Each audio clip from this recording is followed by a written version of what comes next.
ওটা কোথায় দিচ্ছে ও মেইন জায়গা দিচ্ছে এই যে না এটাও না জুমের পাসওয়ার্ড থেকে নিন 3231 323142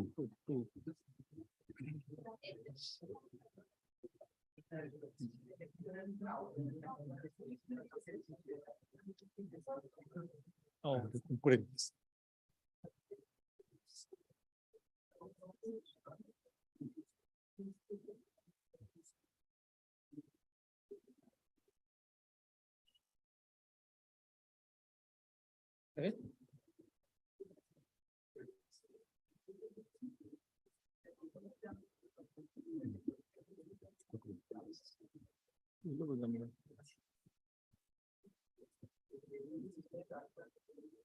বুঝলাম না কি শেয়ার স্ক্রিন নিছে হ্যাঁ শেয়ার স্ক্রিন থেকে গেলাম কিন্তু ডিসপ্লে অপশন তো আসলো না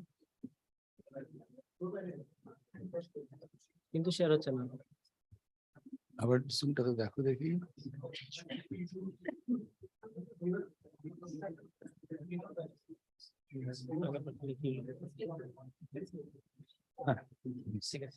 Okay. Okay. Welcome back. This will be our last session. We'll try to make it short because it already has been a long day. And I think our dinner is at 7. It is made to 7 so that you can have the dinner and welcome back. This will be our last session. Try to make it short.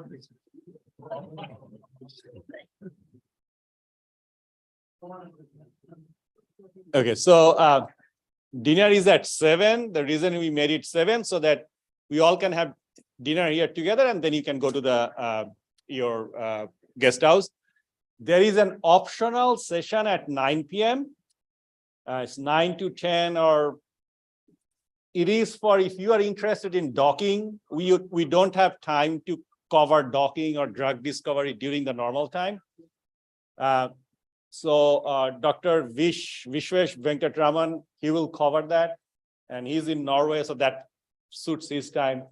And so if you are interested, the invite is in the Slack channel. Okay, so this is one specially. So that is at 9 p.m., but it's not compulsory. Okay, I will ask Vish to record it, and then yeah, I can ask them. So yeah, but so for now, what we are going to do is like we are going to look at the output file that you generated, and again when we did that, we saw like we made a script that's very simple, so the output file was not generated in the directory that I wanted it to generate, but that's okay. We'll correct it next time. This time we want to look at the files that has whether it's been generated or not. So if you are, let me see, hold on, let's put it up there.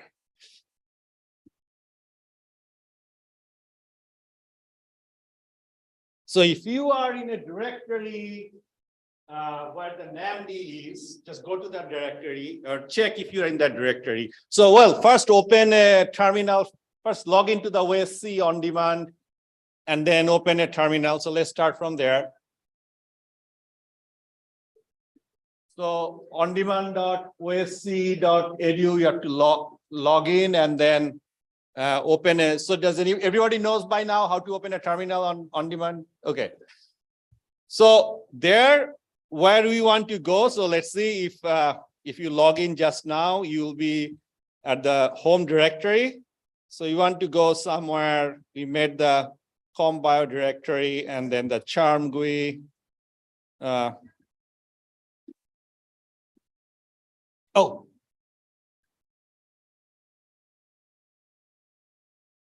It's coming up soon, right? Okay. Oh, okay. So it's overheated. So let's see what we can do. Can you see this part at all? Okay, no. So we'll use. Can you zoom more? Zoom করা যায় না?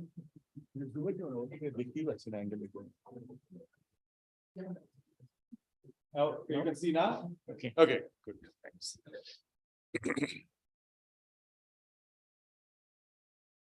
So if you just logged in, you'll be at your home directory.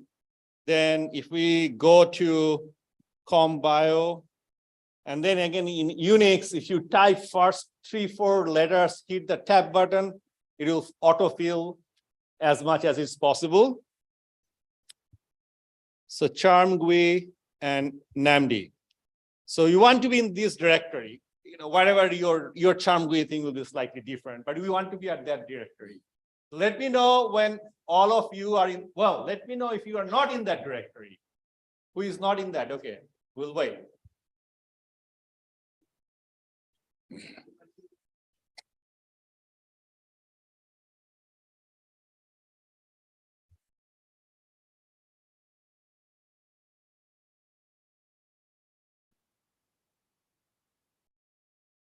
Good.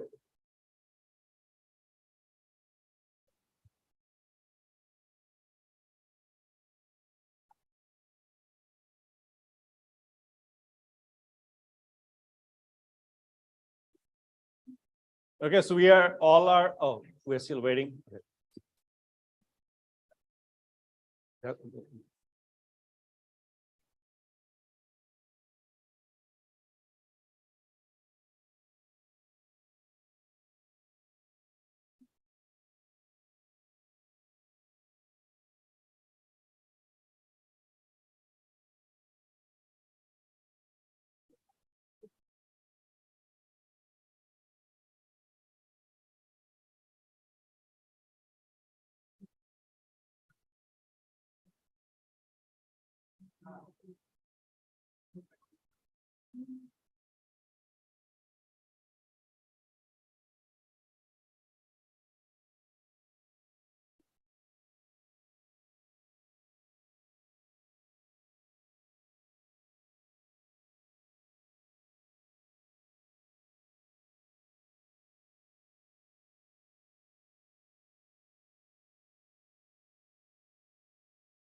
Sick. Okay.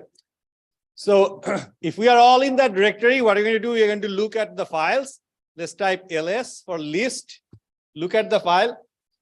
And then if you see some file name .dcd, how many do you see a file name .dcd? Okay, so a lot of you do not see a file name .dcd. Okay, so anybody that has a file name .dcd, that means your program ran an output. It was run successfully. If your folder does not have a .dcd file, that means it did not produce an output. It doesn't mean that you did something wrong, and why it did not produce an output, we can look into that. But so let me see how many does not have a .dcd file. 1, 2, 3. Okay, that's not bad. That's like 10%. Okay. So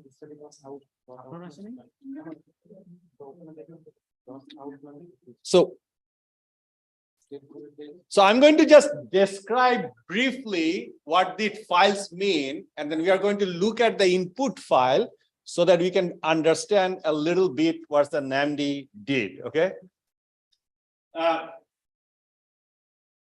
So .dcd, this is the, what we call a trajectory file. That a trajectory file means in PDB file, when you upload a PDB file, you have a single conformation of the protein, and if you have water, then a single conformation of the water, and so on. That is our starting structure.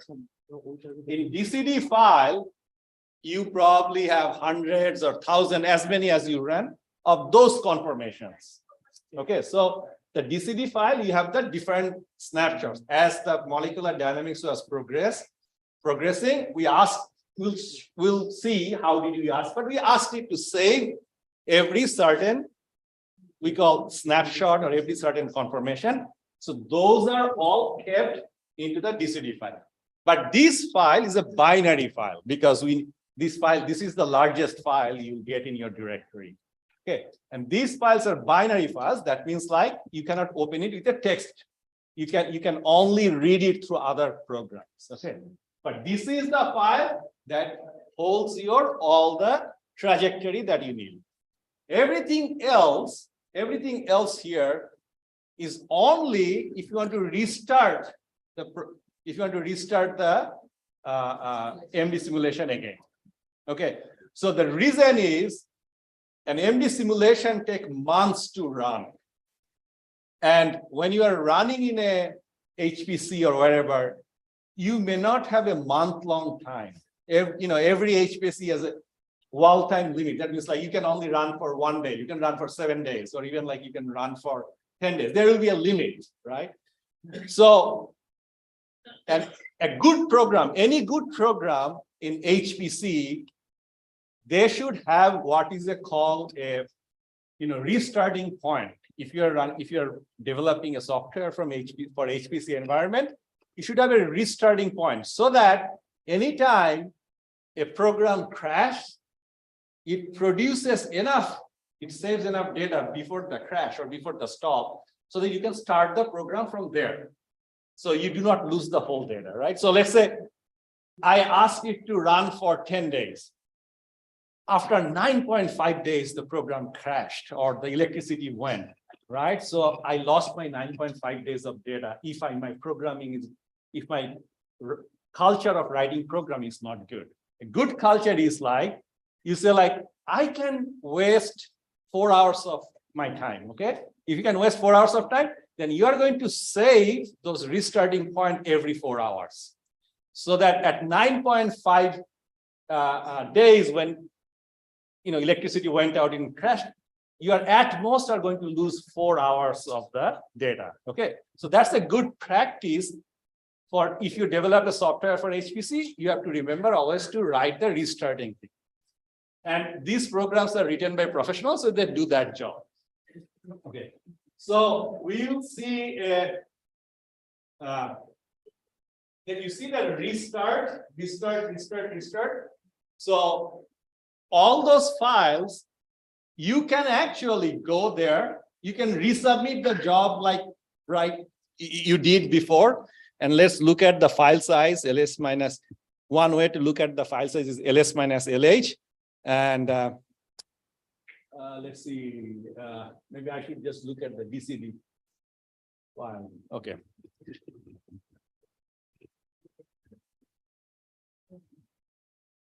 So, it's too, let's see.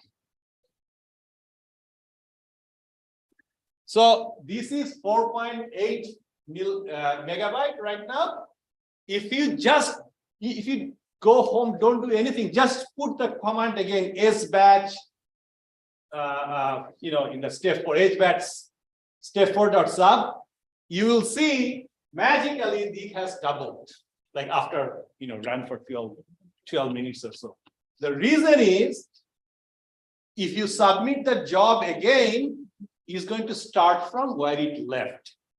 And it's going to accumulate the data on this file. So this file will increase size as you are running. Okay. So that is a good practice. You keep, so.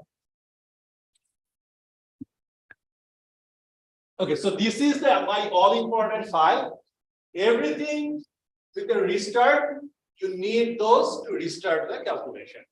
Okay, so that anytime you can, and then once you're done with the calculation, either you can delete them if you think like you don't need them at all, but it's good practice to keep them somewhere so that you can delete them later after the project is done. But this is the file that you want to keep, because this is all the future analysis will be on this file. Okay. And then at the core, this is your final. This file does not hold any new information. This is the last saved confirmation in the DCD file. It is given in a separate coordinate file so that you can easily check into it. But it has the same information here. Okay. And let's see. And this is like I told you, remember that we run a periodic boundary and repeat. And this has the latest information of the periodic boundary. So these are the two files that you, for your analysis, you will need that. So that's the file distribution you are looking at. And then what we are going to do for a little bit, I'm going to go inside a .input file, because we just downloaded it and we ran it. We never saw what is inside. It's good to see inside a file so that when you get more comfortable, you can change parameters there.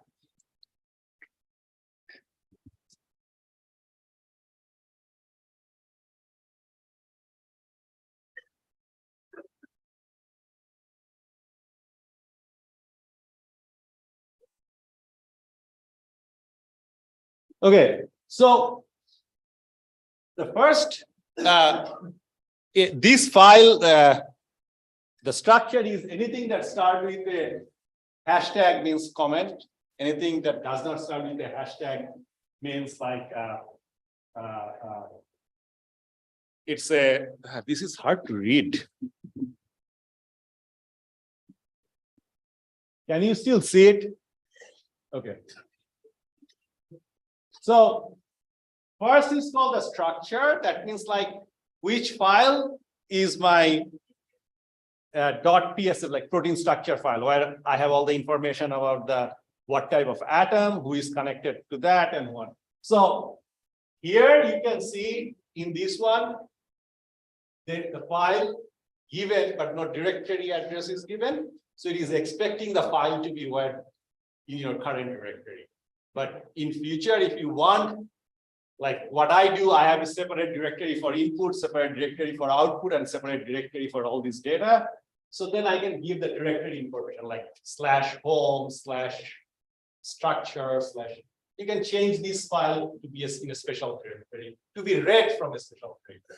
Anyway, the first one is your PSF file that you generated through the churn GUID. Second one is your PDB file that holds all the coordinates. We saw like XYZ for different one. So you got your coordinate file. Okay.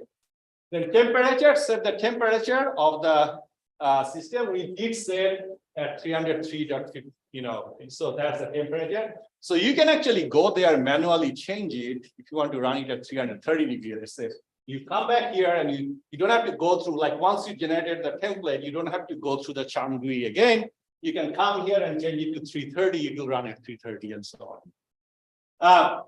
This is the output name, and this is, we are going to change it next time we run. Okay, so next time means like when you go home, you run, you are going to, instead of step 4 equilibration, you are going to give it a name of a directory where you want to save, and then /step 4 equilibration.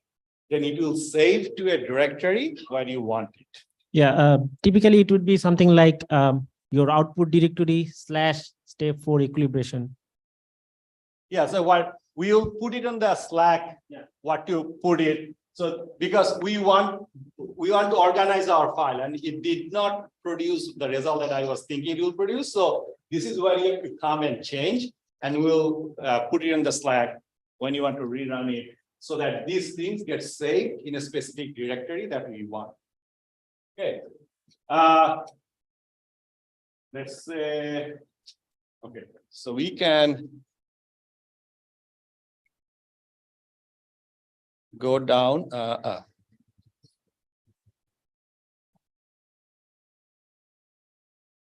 Okay, so these next step, the important part is like first time step, you typically don't have to worry, but this is what you worry. It's called restart frequency. Remember, I told like I want to save every 4 hours or something. So basically what you are saying is like you save every 500 steps. And this is too small. We usually don't save every 500 steps, but it gives you an idea. Like every 500 steps is going to write a restart file. So if at most we are going to lose 500 steps of calculation, right? Typically, I would say it's easy, you can safely put 5,000, 10,000 and so on. But for now, so this is why you change like how often the file is saved. So again, if you put it too frequently, your job will be slightly slower because every time, every 500 steps, MD simulation is calculating and then writing and then calculating. So, but again, if you make it too big, then you can lose a lot. So you have to make a balance. So the next is DCD frequency. That means like how often I'm going to save snapshot in my DCD file. Like every 5,000 steps, I'm saving it. Okay. And we'll have a time step somewhere. We'll come to that. It's at the end of file. No, it will be somewhere here. We'll come to that. So every 5,000 steps multiplied by the time step, it will give you how often you are saving. Okay. So that's like that will decide how big your trajectory file will be. Now, nowadays, it's okay to save. Let's say if I'm using 1 femtosecond, let's say I'm using 2 femtosecond time step. So 2 femtosecond times 5,000, that's 10,000 femtosecond. So how much is it? Huh? Femtosecond. 10,000 femtosecond is 10 picosecond, right? Yeah, 10 picoseconds, right? So 10 picoseconds. We are saving every 10 picoseconds. Now, it's nowadays you can save every 100 picosecond, even a nanosecond is not bad. Okay, so the reason is like the whole protein does not change much within 100 picosecond or something. So, okay, so if you're running, I hope you'll run of the order of a microsecond or few hundred nanoseconds. So it's okay to save every 10 picoseconds. No, that's the lowest, but you can even say, no, every 100 picoseconds. It's okay to save every 100 picoseconds, but you can even say every nanosecond, depending on how long you are running. So that will decide how often you are going to save it. And then that will decide how big your DCD file. Okay. I think like we can skip that for now, and then XST frequency means how often the periodic boundary condition will be written. Okay, and then output energy, we'll see that once we go to the output file. How often do you want to write the output files? Like output files, output energy. Again, this is too frequent. We don't want 125, every 125 steps, you want an energy output. And making them so frequently will make your program slower. Okay. It is typically what I do, the DCD frequency and the output frequency, I make it same. Because that way I know every time I'm saving a snapshot, I'm going to save the energy too. Okay, and we'll look into the energy. Okay, I think this is the energy output of NAMD timing. That's like what we're going to change, and this is in the XST file. So that this one I want typically make same as the DCT frequency. All right, let's see. Okay, so we saw that. Okay, then comes all the where are my force field parameters? And you don't have to change them because if you download from the charm GUI, they're nicely arranged. All these files are, you have like 20 of those files.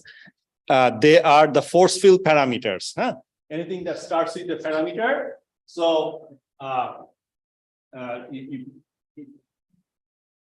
and then anything that starts with the PRM are typically parameter files, but anything that ends with the STR, that means like it has some special parameters inside those files. So those are the typical standard. So all 36, it means like this is a 36th version of the force field, and from this is the naming convention for the charm force field. So this is the 36th version of the force field for the proteins, and all means like everything is included. And then Na means nucleic acid, carbohydrate, lipid, CNF means for like small molecules, and so on. So, but these are nowadays are so well taken by charm GUI, you almost don't have to worry about it. The only time you have to worry is if you have a small molecule that charm GUI couldn't find the parameter, and you have to generate the parameter, and you have to bring, or you have to copy from somewhere, then you have to give your another parameter and point to your own parameter files. Okay, so that's the only time you have to worry about that. So, okay, so now comes the non-bond part. So you see, like, what does the non-bond exclusion means? And again, you are always going to use the scaled 1,4 or 1,4, but what does it mean? And we should understand what does it mean. So remember, like some atoms are bonded. Now, this atom has charge, this atom has charge, this atom has charge. I'm just making random charges. Now, these two will have an electrostatic interaction, right? But then we put a spring between them. Right? So, what exclusion 1,4 means, if any atoms are distance of 4 atoms connected, so like 3 bonds, right? So this is the first neighbor, second neighbor, third neighbor. So if any atoms are within the 4th atom, don't calculate the electrostatic between them, because the spring is taking care of all the interaction. You only calculate the electrostatic if it is from the 5th atom. So that's like, so electrostatic will be calculated between these and these, and these and 6, and so on, like not between the first 4 neighbors. That's because these first 4 neighbors, the interactions are being taken care by springs, force, and so on. So that's what the exclusion means, and you should always have it up. If you don't have it up, then some of the forces will be calculated twice. Okay. Let's see. I don't want to go into the other details. What we need to let's see what we need to do.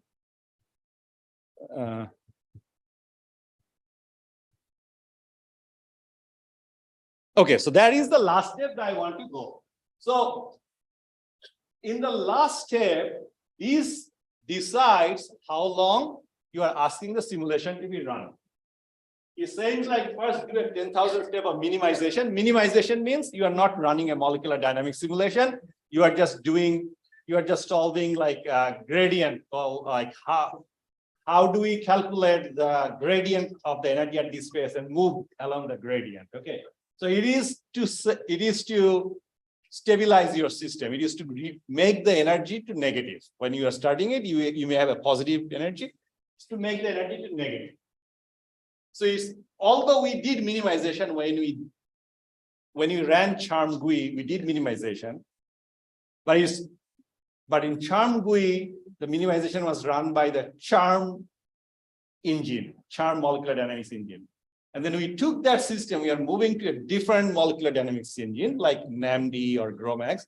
So wherever you are moving one system to another different system, it's always a good practice to run a little bit of minimization, just because different engines handles the decimal places slightly differently. So it's always a good practice. Okay, and this is the part that determines how long you are asking it to run. So I'm asking it to run 1, 2, 3, 4, 5, 6, 7. So 9 million steps. Okay, so this one is being asked to 90 million steps, right? Yeah, so 90 million steps. However, I said number of steps is 90 million. That means like I want my total simulation to run 90 million. Then I said run 125,000. So what is it going to do? It will remember in the restart file, it will remember that you want ultimately to be run 90 million steps. But on this run, I'm going to run 125,000 steps. Unless you know the time ran out, unless the electricity went out or something. If you would have let it run the full, then it would have been run for 125,000 steps. And the next time you run, it will run another 125,000, unless you change this number, you can change. And then when it reaches the 90 million, it will stop. Okay, so this is the number that as you are running your simulation, this is the number you are going to change. You are going to say like, I want my equilibration to run, you know, we'll go through how to see if a system has reached equilibration. I want my equilibration to run, it didn't run long enough. Let me come and change this number around a little bit. And then once I'm happy with the equilibration, and then you can say like, I don't want to run 90 million steps. I'm happy with 5 million steps. Then you change there. So this is the file you are going to change as you become more comfortable with NAMD, as you want to manipulate your system. You know, Charm GUI gives you a template. It gives you a template that tells like, here is the template. Now you come back, you change your temperature if you want to. You change your destination folder where you want to save your things. You change how often do you run. And there is something else that I missed. There should be a time step. I don't know how that you want to change. Let's see. There it is. Time step, 2 femtoseconds. You do not want to go beyond 2 femtoseconds. Okay, if you want to go beyond 2 femtoseconds, 4 femtoseconds, you have to do something special called hydrogen partitioning mask. Like you don't want to do that. So keep it 2 femtoseconds. However, if you see your system is blowing up or something, then it's good to keep it 1 femtosecond to check if there is something wrong in your system. So this is the other number that you are going to change. Okay, so that's any question. In the last 10 minutes, we'll look into the output file. Then we'll go home just to see that how the output file is. I don't think we will have time to look at the trajectory file today. What we'll do is like tonight we are going to put how to rerun this so that all the data are saved in a different directory. After you rerun it by yourself, you have to rerun it without our help. So you'll go home and rerun the whole thing, and then we'll look at the trajectory. Okay, so the output file, we did not specify an output file. Okay, so that means it was saved, and next time we'll save an output file. We'll specify an output file. So it was saved in the Slurm.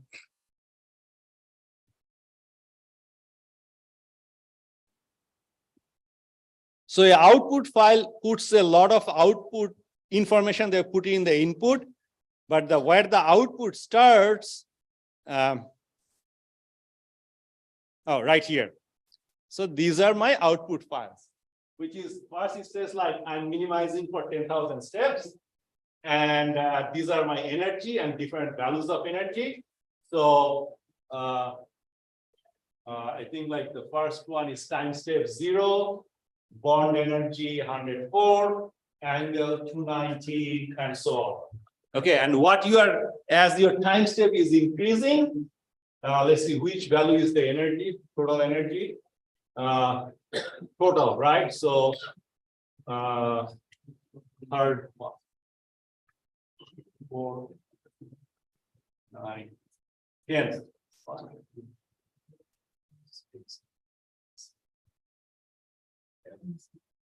That doesn't look.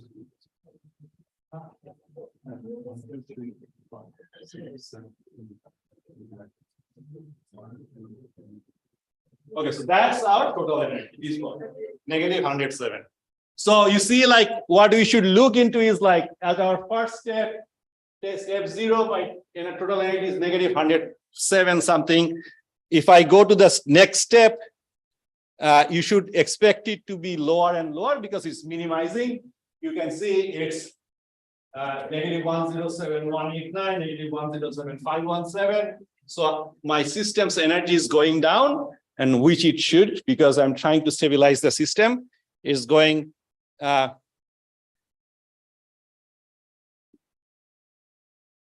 so it, and we ran minimization for 10,000 steps. So you'll have 10,000 of those output, and we can go, let's see, time step is only 210. So let's go to 20,000 G. Okay. So, okay. So now we got out of the, we are still running minimization. Okay, hold on. 40,000 G. Okay. So I think sometime we should get out of the minimization, and we got into the MD part, and you will see once you reach the MD simulation part, you'll start seeing the temperature value, okay? Because minimization does not have, it just has the information of the energy. It does not have any information of the temperature. Can you tell me why? Why should a molecule has a temperature?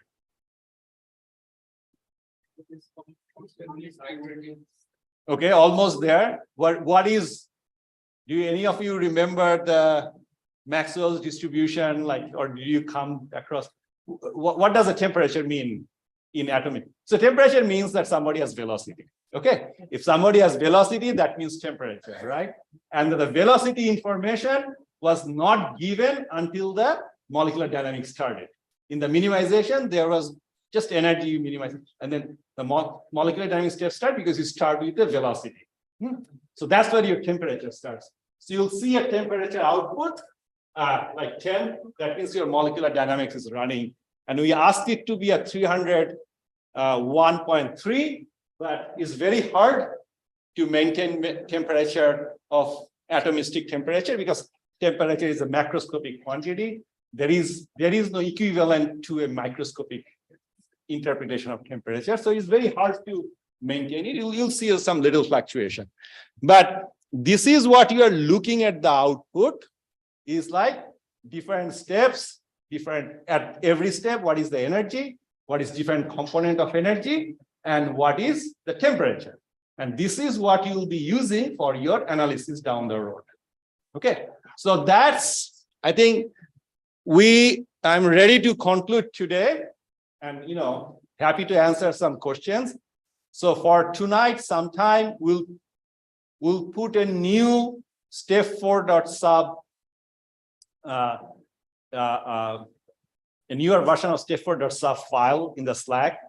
So you go to your namd/step4 directory, you modify your, whatever we asked you to modify.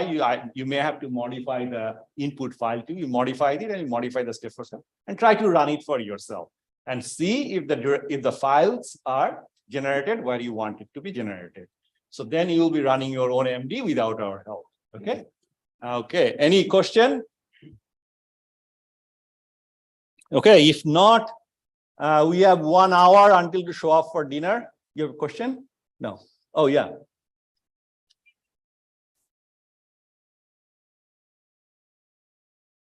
How can I get what? Oh, it's from that OSC.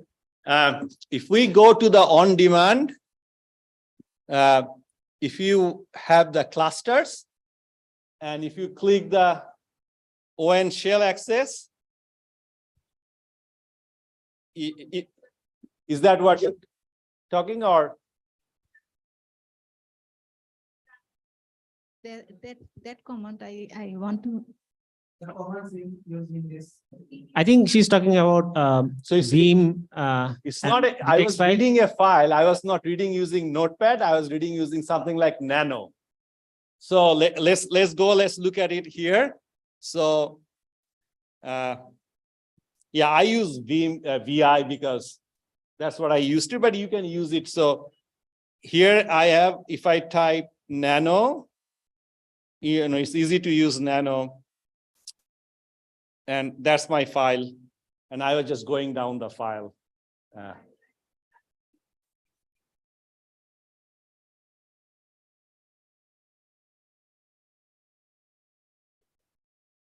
Okay. You mean like for how to submit the files and so on, or?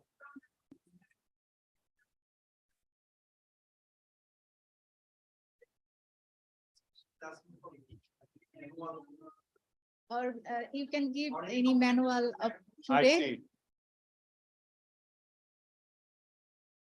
There is no easy documentation in the sense like, what can we do? I think Rahat has posted something that you can follow to a certain level, but not at all the details that we put. And I don't think we have a manual to do that. We don't have that kind of advanced manual for OSC yet.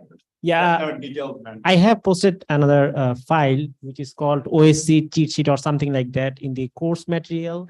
So it will help you to surf in the OSC, but however, it's really hard to get all the comments. So I don't know if I can do that. Yeah, I mean, like, I guess we have to write a manual and put it up there, but let's see if we get energy to write one, but a better option will be you start, you can't make it, ask one of your friends, and that way, you know, you will learn, and yeah, that will be the best way to. Also post it in the Slack. Or also post it in the Slack. Yeah, in the HPC section or HPC channel. Okay, so he created a note. If you share it on the Slack, people will get. Yeah, so he created a note that you can put. Okay. Any other question? Yeah.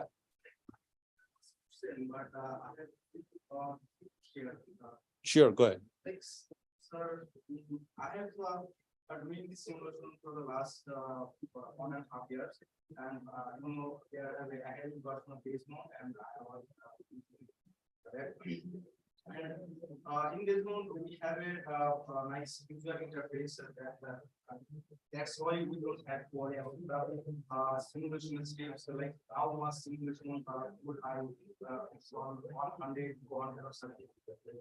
So in this mode line, I am facing some I'm facing some difficulties to count the steps, how many femtosecond or nanosecond do I really want, and how do I have to put in the script, and how many times the femtosecond need to run in the supercomputer. So is there any easiest way or any tricks to count the femtosecond or the steps to nanosecond, or the time in the script, the shell script that we have firstly created? Yeah,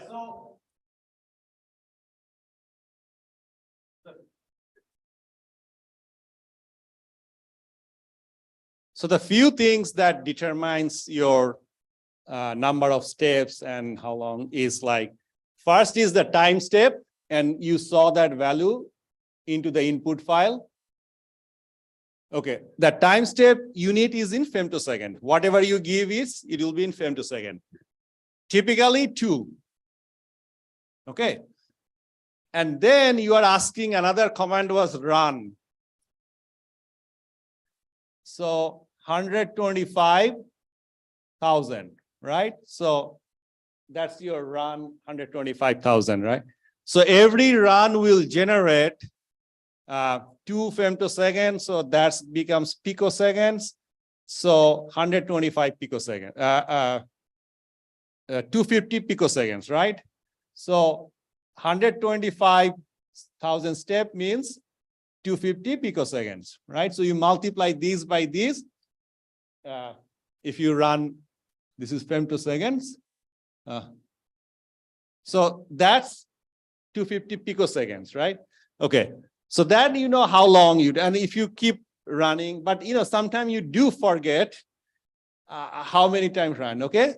So the thing that will help you is the DCD frequency, right? So the DCD frequency value tells you how often you saved it. So if I have saved it every 5,000 steps, so that means like I saved every 10 picoseconds, right? I saved every 10 picoseconds. So now when you are going, we'll load the DCD. When you load the DCD file, you see like, oh, I have 1,000 frames there. So that means like I have 1,000 times 10 picoseconds. So that means I have 100 nanoseconds, right? So the DCD frequency will give you how often. That is the most reliable way to calculate how long your run is. The DCD frequency will give you how often you saved. So this time this is how often you saved, and multiplied by how many frames gives you how long is your trajectory. Yes, sir. But how may I observe that how many times it could takes to complete the simulation? Because in our script we are mentioning the time like 12 or yeah. 15. So that was just so that you don't use all of your time. That's why we put 12. Okay. So the way you should do it, you should run for 1,000 steps or 10,000 steps, something, a short run, give it a longer wall clock. You give it 4 hours, 5 hours, doesn't matter. But just run for a shorter time and see how much time it takes.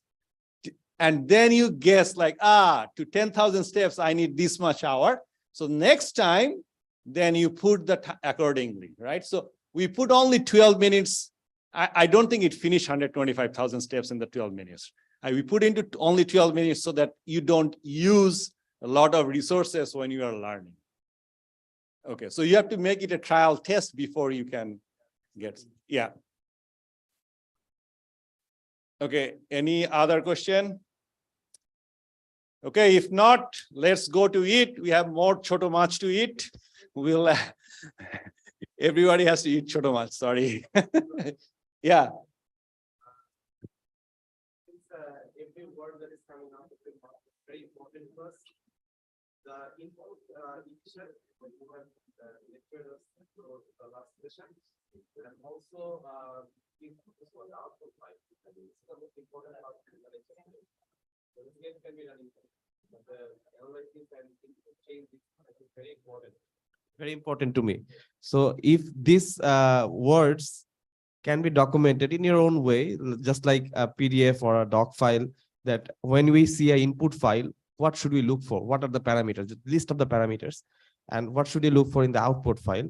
So Okay. if we, when we do it, if we can do it, we would be able to see what we have done, and we can change and play around with it. So we can learn. So yeah, that can be done without too much work because NAMD has good manual explanation of input file, and I can highlight like this is where you want to change. So that can be done without too much of work. And NAMD has good manual. And the reason that I prefer NAMD and GROMACS, and to some extent in Ember, because NAMD and GROMACS are free. Okay. And GROMACS and NAMD is the most versatile in the sense that in terms of how big a system it can handle and how fast, if you put the two combination, then NAMD is the most versatile. But if you want just the speed, and if you are not worrying about big system, a big system might be like a virus and so on. So if you're not worrying about a big system, then GROMACS is faster because GROMACS and AMBER is even faster. But the GPU version of AMBER, you have to pay $100 per year for the license. I mean, it's not costly, but you still have to pay. So if you are looking for speed, and if your system is small, AMBER, GROMACS is good. But if you're looking for the most versatile system where you have a very good speed as well as you can scale it to as big as you want, then NAMD is the most versatile one. So yeah, so that's why I prefer NAMD. But certain lab just only focuses on small proteins. They will be better served by AMBER or GROMACS. Don't use CHARM. CHARM is the slowest one as an MD engine. But for analysis, you can use CHARM if you want. But okay. Any other? Okay, so let's go eat, and thanks for staying with us. It's been a really long day. Thanks for staying with us all through the day. Okay. Thank you so much, sir. Okay.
So the USB dongle you have taken for connecting with LAN, I think you should give them back for today. You will get those dongle tomorrow. If you have a USB dongle for LAN connection, just give them back to the IT guy.